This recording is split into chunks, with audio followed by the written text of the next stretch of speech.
Hello everyone, welcome to our channel. We are going to discuss the Insight IS Daily Current Affair plus PIB summary of 17th of December 2020. The topic that we are going to cover, GS paper 1 से 2 topics हैं, GS paper 2 से 4 हैं and GS 3 से 2 topics हैं. And along with this prelims point of view से देखा जाए तो there are 3 news that we are going to cover. And let's start.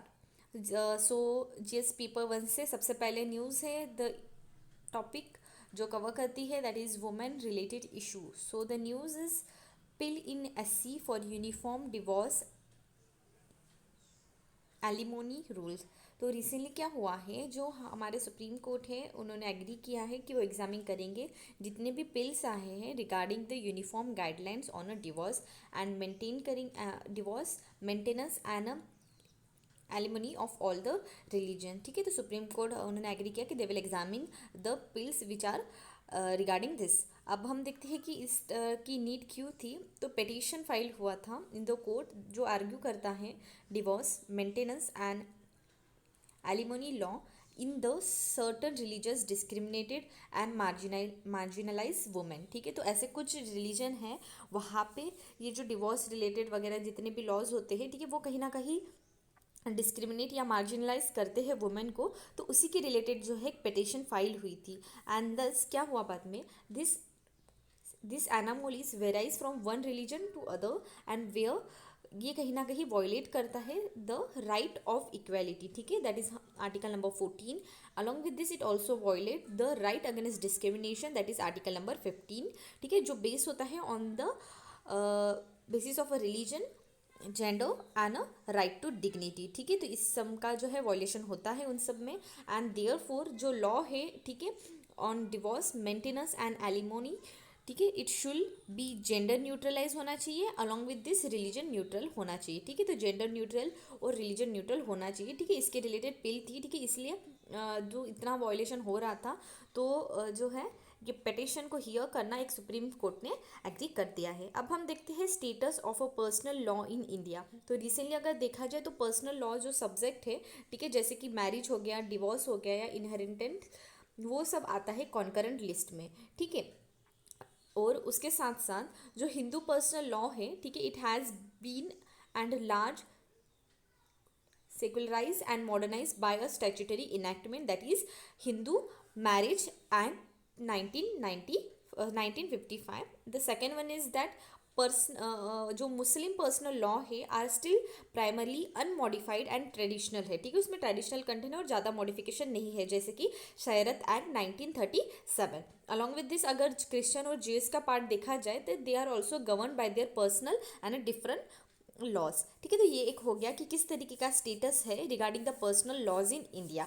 ठीक है, अब हम देखते हैं कि आर्टिकल नंबर 142 क्या स्टेट करता है. तो जो आर्टिकल 142 है वो प्रोवाइड करता है एक यूनिक पावर सुप्रीम कोर्ट को to do complete justice between the parties. ठीक है, where at a time laws और a statute may not be provide a remedy. ठीक है, तो कोई भी लॉ और, ठीक है, कभी वो रेमेडी नहीं प्रोवाइड कर रहा हो तो कंप्लीट एक जो फेयर जस्टिस है वो सुप्रीम कोर्ट थ्रू दी जाती है. और वो पावर मेंशन की गई है आर्टिकल नंबर 142 के under.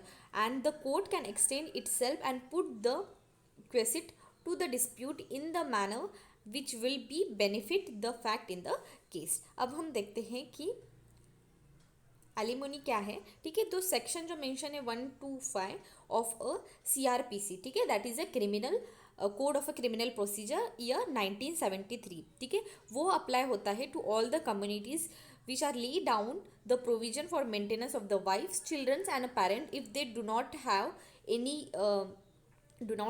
earn enough and reasonable means to maintain themselves or if they suffer any type of a physical or a mental incapacity. and इस section के अंडर क्या होता है, जो भी वाइफ होती है who has not divorced her husband, कि उनके पास राइट है कि वो मेंटेन करे to get a maintenance from their husband. ठीक है, तो वाइफ को राइट है कि they can get a maintenance from their husband under this provision that is section 125 of CRPC year 1973.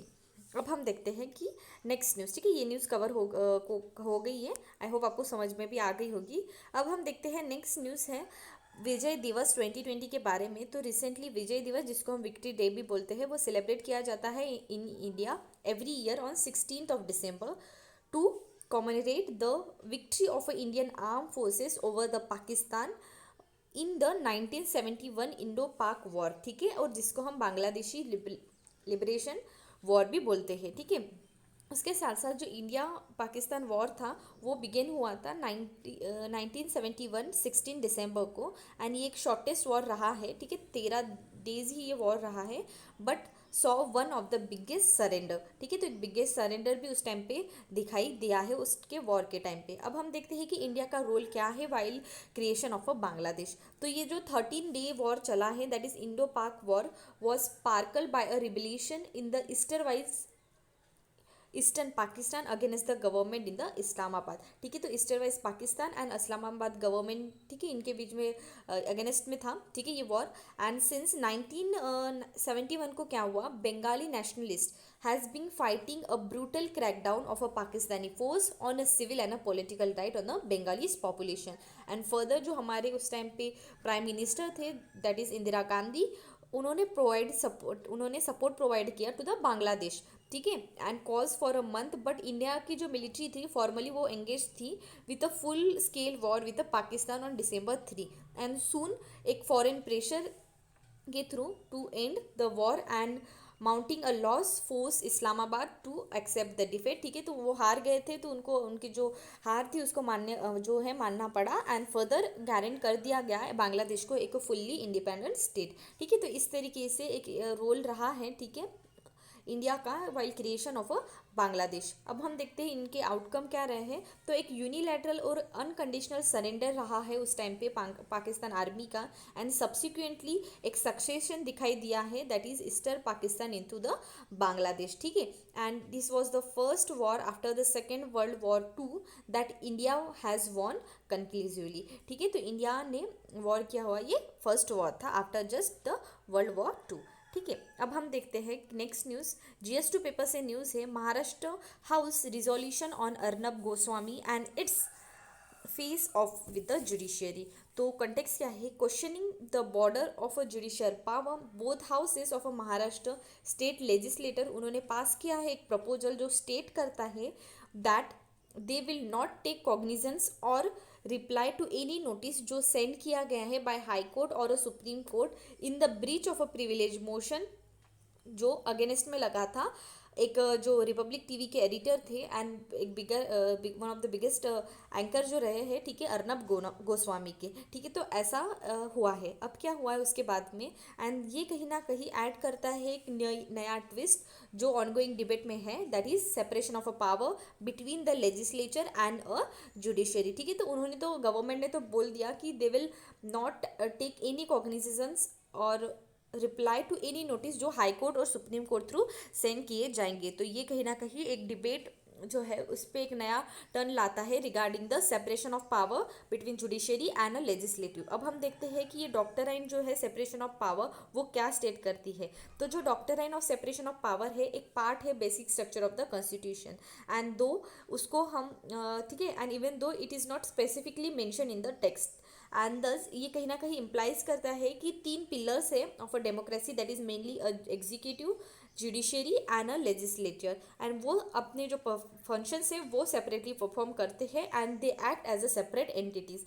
And one of the feature इस doctor का ऐसा भी है कि is that one arm of the state should not interfere in the functioning of the other arm or exercise the function on the other arm, ठीक है। तो ये हो गया हमारा doctrine of a separation of a power, ठीक है। तो लास्ट वाला पॉइंट ये था कि कोई भी एक स्टेट का जो एक फंक्शंस है, ठीक है, जो एक पिलर है वो दूसरे के इसमें इंटरफेयर नहीं करेगा, ठीक है। तो ये एक पॉइंट हो गया। अब हम देखते हैं what legal provision has a state assembly invoked while passing the proposal, ठीक है। तो अभी उन्होंने जैसे स्टेट असेंबली ने दोनों हाउसेस ने प्रपोजल पास किया कि they will not reply any notice to them, okay, towards the high court और द सुप्रीम कोर्ट, ठीक है।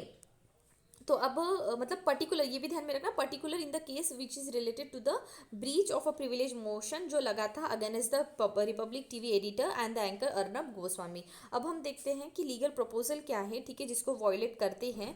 तो लीगल प्रपोजल सिट्स 2 आर्टिकल, ठीक है, जो है वो सबसे पहला है कि article number 194 of the constitution which lay down the power and the privilege of a to the house of a legislature, and article number 212 जो स्टेट करता है that a validity of any procedure in the legislature of a state shall not be call in question on the ground that they are allege in regularities of the procedure. ठीक है, तो ये दो articles का जो है mainly evoke दिखाई देता है। ठीक है, अब हम बढ़ते हैं नेक्स्ट न्यूज़ की तरफ। The news is related to the AIIMS scientist find lead in a milk sample in Eluru. ठीक है, तो साइंटिस्ट जो है of all India institution of a medical science that is AIIMS, उन्होंने रिवेल किया है कि लीड जो है, ठीक है, वो नोटिस हुआ है इन द मिल्क सैंपल जो कलेक्ट किए गए हैं from the Eluru town and the neighbouring villages जो west Godavari district of Andhra Pradesh में रिसाइडेड है। ठीक है, रिगार्डिंग फ्यू बैकग्राउंड, तो क्या हुआ था with a outbreak of undiagnosed illness, ठीक है, एलेरू में दिखाई दिया। ठीक है, एक रीजन है and is adjoining area in December 4। तो उसके बाद क्या हुआ, एक एक्सपर्ट और doctor from various organization they rush to that particular district and उन्होंने वहाँ पे के जो फूड थे, ठीक है, वाटर, मिल्क, ब्लड, ठीक है, इस तरीके के सैंपल कलेक्ट किए। ठीक है, अभी लीड का और सैंपल कलेक्ट होने के बाद अभी उनको पता चला है कि लीड का जो कंटेन है वो मिल के यहाँ पे मिला है। अभी लीड क्या है, तो लीड जो है इज इन अ बॉडी, वो कहीं ना कहीं डिस्टर्ब करता है ब्रेन को, लीवर को और kidneys along with the bones, and it is stored in the teeth and the bones and where it accumulate over a time, and lead जो होती है in the bone is release into the blood during the pregnancy and become a source of exploring to develop a foetus. ठीक है, तो pregnancy के time पे जो lead होता है इन द बोन्स वो रिलीज होता है एंड फर्दर क्या होता है, वो एक्ट करता है as a source of exposure to develop a foetus. WHO ने आइडेंटिफाई किया है lead as a 1 of 10 chemical जो major public health concern arise करता है। उसके साथ साथ WHO and has join with the United Nation environment programme to form a global alliance to eliminate the lead paint. ठीक है, तो ये हो गया एक detail information regarding the lead. अभी देखते हैं फैक्टर जो कंट्रीब्यूट करते हैं लीड पॉइजनिंग को। तो सबसे पहला फैक्टर जो है वो है इनफॉर्मल और सब standard recycling of a lead acid batteries. Second one is that जो इंक्रीजिंग व्हीकल ओनरशिप बढ़ रही है and combine with a lack of vehicle batteries recycling and regulation and the infrastructure. Workers जो मेनली वर्क कर रहे हैं in the dangerous and illegal recycling operator break open batteries cases, ठीक है, spill acid and lead dust into the soil, and along with this they also smell and recovered lead in a crude open air furnace and that emit oxygen fume poisoning that surrounding communities। ठीक है, तो this are the major contributor of a lead poisoning. Regarding यहाँ पे एक figure दिया गया है, ठीक है, हैशटैग बैन लीड पेन। ठीक है, तो फैक्ट ऐसा है कि लीड जो है इट इज़ टॉक्सिक। ठीक है, मैं colour I will change the colour. ठीक है, तो लीड जो है टॉक्सिक है एंड वो कहीं ना कहीं कौन से पार्ट को डैमेज करता है। First one is a brain, kidney, liver, blood and a reproductive system. ठीक है, तो यहाँ पे देखते हैं कि किस तरीके से वो पर्टिकुलर जनरेशन वाइज हार्म करता है। तो पहला कैसे कि यंग एंड चिल्ड्रन के अगर केस में देखा जाए तो दे आर मोस्ट वनरेबल। उनकी जो देयर नर्वस सिस्टम जो होती है are still developing and they absorb 4 to 5 time more than the adult and which में कॉज इंटेलेक्चुअल डिसेबिलिटी कॉज कर सकती है, under performing at the school and behavioural issues. ठीक है, रिगार्डिंग अभी अडल्ट के केस में अगर देखा जाए तो उनको जो रिस्क है वो इंक्रीज हो सकती है in the heart diseases and also they can cause a stroke. Along with this pregnant women के केस में अगर देखा जाए, अगर वो ज़्यादातर एक्सप्लोर हुई टूवर्ड्स द लीड देन उनके जो मेजर ऑर्गन्स है, ठीक है, डेवलपिंग द फिटस, उस पर भी इफेक्ट हो सकता है। ठीक है, तो इस तरीके से लीड जो है एक बहुत ज़्यादा public concern, health concern arise करता है। अब हम देखते हैं next news that is human development index. तो United Nation human development index जो है रिसेंटली रिलीज़ किया गया है। ठीक है, और ये जो ह्यूमन डेवलपमेंट इंडेक्स है वो पब्लिश किया जाता है यूनाइटेड नेशन डेवलपमेंट प्रोग्राम के थ्रू। ठीक है, एक स्ट्रैटेजिक टूल है जो मेजर करता है कंट्री की ओवरऑल अचीवमेंट कहाँ पे, ठीक है, किस सेक्टर्स में, that is a social and economic dimension. ठीक है, अभी यहाँ पे जो सोशल और इकोनॉमिक डायमेंशन होता है पर्टिकुलर कंट्री का, वो मेनली बेस होता है on the health of the people, level of education entailed and the standard of living. ठीक है, तो सबसे पहला कौन सा था, health of the people, second one is the level of education and that is third one the standard of a living. अब हम देखते हैं what unique about this year index. तो इस साल के इंडेक्स में क्या यूनिक है। तो फर्स्ट टाइम ऐसा हुआ है कि जो यूएन डीपी है, that is United Nation Development Programme, जो इंट्रोड्यूस करते हैं ये इंडेक्स, ठीक है, उन्होंने इस बार बताया है एक न्यू मैट्रिक जो है, जो रिफ्लेक्ट करती है इम्पैक्ट जो कॉज होता है by each countries per capita carbon emission and its material footprint, ठीक है, जो मेजर करता है amount of a fossil fuel, metal and other resources use to make a goods and the services it consume, ठीक है। तो ये एक न्यू मैट्रिक इस बार जो है इंट्रोड्यूस किया गया है, एंड इस मैट्रिक को पैलेंटरी प्रेशर एडजस्टेड HDI ऐसा बोला जाता है, ठीक है। तो अभी क्या है इसमें परफॉर्मेंस कैसा रहा है। तो इंडिया जो है उनकी जो रैंक है इट हैज़ बीन ड्रॉप। जो इंडिया थी उसकी रैंक इस बार आई है 131 out of 189 countries. If the index were existed to axis the planetary pressure cause by each nation development, India जो है would move up to the 8th place in the ranking according to the report, ठीक है। तो यहाँ पे इस figure में हम देख सकते हैं कि there is miles to go, यहाँ पे मेंशन किया है टाइटल के साथ कि दो इंडिया ने इंप्रूव किया है in absolute value of a human development index, ठीक है, 2019 और प्रीवियस ईयर का देखा जाए, पर ओवरऑल जो ड्रॉप है वो काफ़ी कम है, ठीक है। यहाँ पे इंडिया की रैंकिंग हम देख सकते हैं, अगर 2019 का था, ये 2018 का। अब हम देखते हैं कि परफॉर्मेंस क्या रहा है बाकी कंट्रीज़ का। तो जो नॉर्वे है वो टॉप किया है in human development index. It however fall 15 place in a new metric that is a planetary pressure adjustment HDI, ठीक है, and it is use living Ireland at the top of the table. In fact 50 country जो है वो है drop हुए हैं entirely out of the very high human development category से, and thus by using this new metric only। and जो Australia है, ठीक है, it has also fallen 72 place in the ranking, while United state और Canada का अगर case देखा जाए तो दे have also been fall 45 and 40 places respectively. And दस चाइना का अगर केस देखा जाए दे आर ऑल्सो, उनकी ड्रॉपिंग दिखी है 16 place from the current ranking of a 685। Regarding the impact of a pandemic, although this year जो है रिपोर्ट कवर करती है 2019 only and does not account करती है the impact of a Covid, it projected that in 2020, ठीक है। तो Covid के पहले का ही जो है इस बार की रैंकिंग है, कोविड वाला जो रहेगा वो 2020 में पब्लिश हो जाएगा।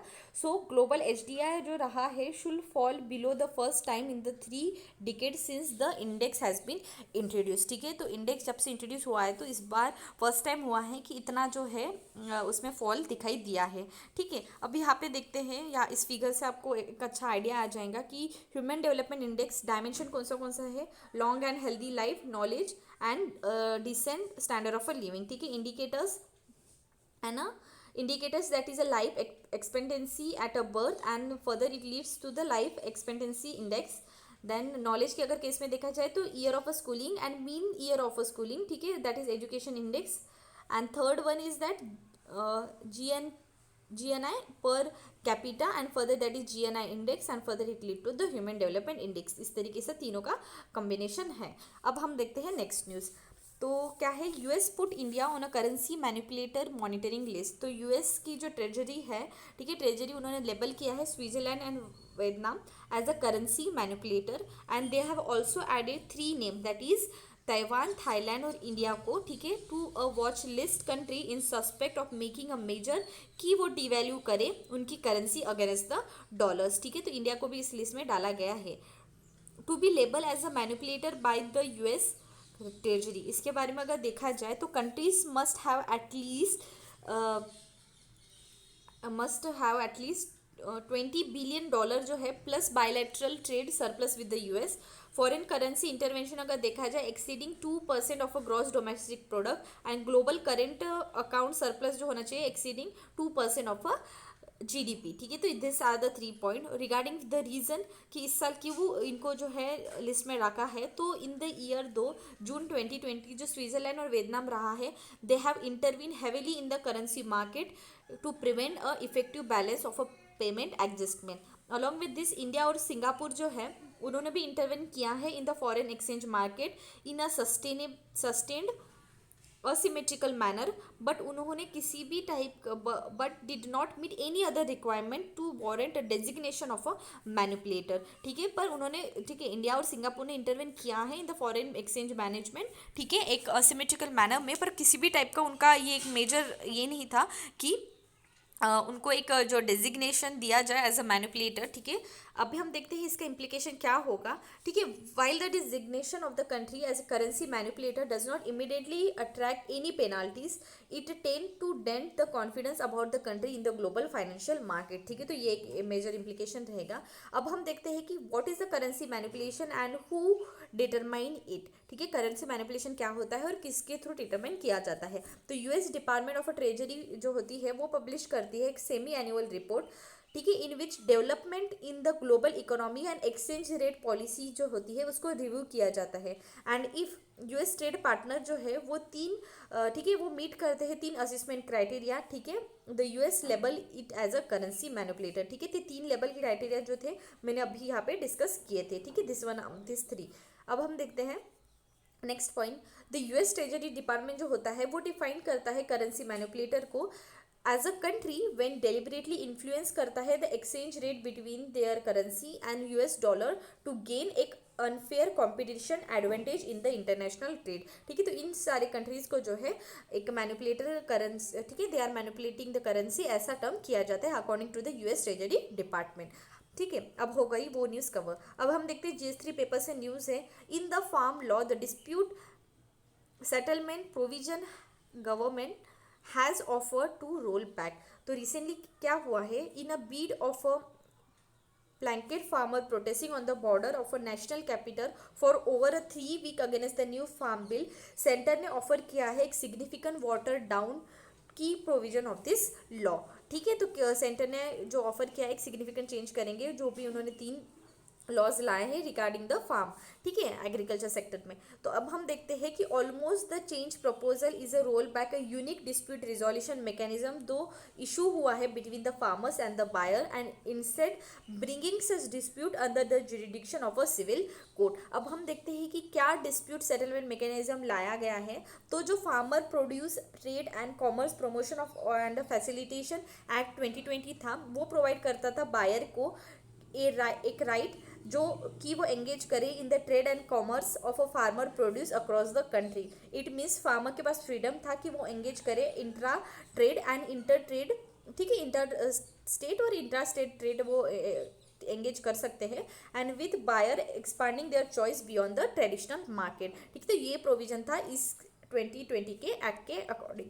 एंड दस अब क्या हुआ है, ये जो लॉ था इट अलॉन्ग विद दिस एक पॉइंट आ गया है, एक प्रोवाइड करता है डिस्प्यूट रिजोल्यूशन मैकेनिज्म। ठीक है, तो सेक्शन 8 ऑफ दिस एक्ट जो था वो स्टेट करता था कि which lay down the dispute resolution mechanism for the farmer state that in case of any dispute arise between the transaction between the farmer and the trader एक coalition border appoint किया जाएगा by the sub district magistrate which will settle the dispute and it says जो settlement रहेगा by the coalition border it is binding to the both party that is farmer और trader। अब क्या हुआ है, what if the party can not reach a settlement. ठीक है, तो सेटलमेंट तक वो रीच नहीं करेंगी तो क्या होगा।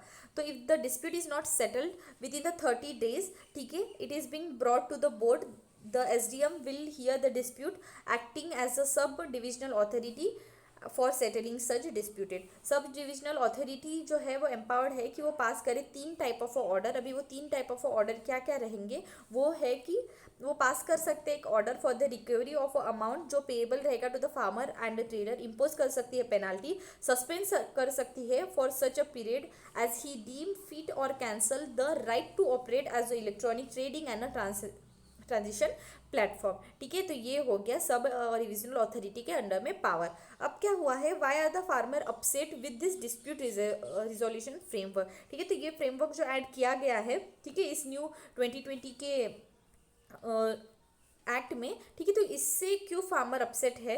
सो रीजन इज दैट जो सेक्शन 15 है ऑफ दिस एक्ट वो बताता है कि no civil court shall have a jurisdiction to entertain any suit or proceeding in respect to any matter the cognizance of which can be taken and disposed by dispose of by any authority empowered by और under this act और other rule made thereunder. ठीक है, तो किसी भी type का जो है no civil code shall entertain such type of a jurisdiction. ठीक है, तो ये मेंशन किया गया है section 15 of this act, and ये कहीं ना कहीं इसेंशियली रिप्लेस करता है jurisdiction of a civil court with a heavy bureaucratic procedure under the authority of the SDM. ठीक है, तो सिविल कोर्ट की जो जुरिडिक्शन होता है उसको रिप्लेस करते हुए एक ब्यूरोक्रेटिक प्रोसीजर को है वो लाता है। ठीक है, and can a statute bar court having a jurisdiction, तो जुरिडिक्शन जो होता है ऑफ अ सिविल कोड वो गवर्न किया जाता है section 9 of a civil procedure code. ठीक है, इस प्रोविजन के अंडर में क्या होता है, जो सिविल कोड होता है they have a jurisdiction to take all the suit of a civil nature except the suit of which cognizance is neither express और इम्प्रेस बैरिडली। ठीक है, तो कुछ जहाँ पे मेंशन नहीं होते उनको वो केस नहीं ले सकते, और अदरवाइज ऑल जो भी केसेस होते हैं related to the civil matters, ठीक है, they can taken by the civil court under their jurisdiction. So statute routine bar the jurisdiction of a civil court to set a alternative dispute mechanism. ठीक है, तो ये हो गया point. अब हम देखते हैं नेक्स्ट न्यूज़ वैक्सीन हेजिडेंसी के बारे में है। तो रिसेंटली क्या हुआ है, एक ऑनलाइन सर्वे के अकॉर्डिंग पता चला है कि countries remedy to implement a कोविड-19 vaccine programme that is vaccine hesitancy should be issue by the government need to address a for fund. That is result से ऐसा पता चला है, result has been shown that there was a considerable hesitation even among the medical community कि वो ले vaccine as soon as it will be available. ठीक है, तो काफ़ी ज़्यादा वैक्सीन हेजिटेंसी दिखाई दे रही है along with the medical communities. What is the concern, तो कंसर्न किस तरीके का है, जो वैक्सीन है is one of the essential weapon in a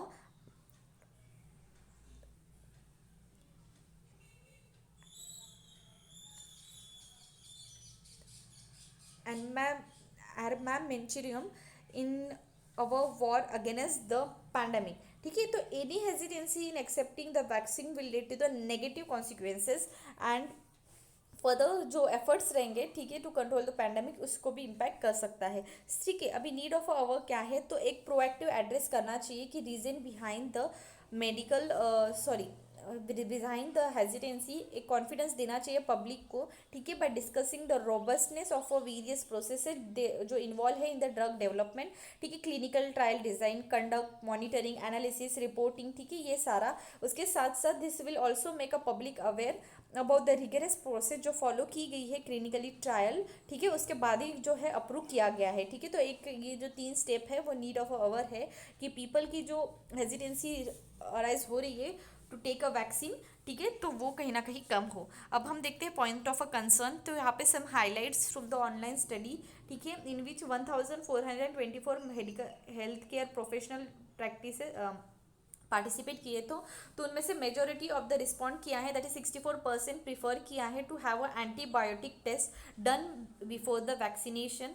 and if antibiotic test अगर नेगेटिव होती है, that is 47% will take a vaccine as soon as there may be make it available. And if antibiotic test जो है रहेगी अगर वो positive आती है, तो 29% जो रहेगा will take the vaccine as soon as it will be made available. ठीक है, तो 2 पॉसिबल केसेस हैं। ठीक है, after having the antibiotic test, and further those who want to defer the vaccination are concern about the side effect and the efficiency issue. And less than 1/3 जो है, sorry 1/10 of a respondent जो है, that is 7.7% उन्होंने state किया है कि that they will never take the COVID vaccine.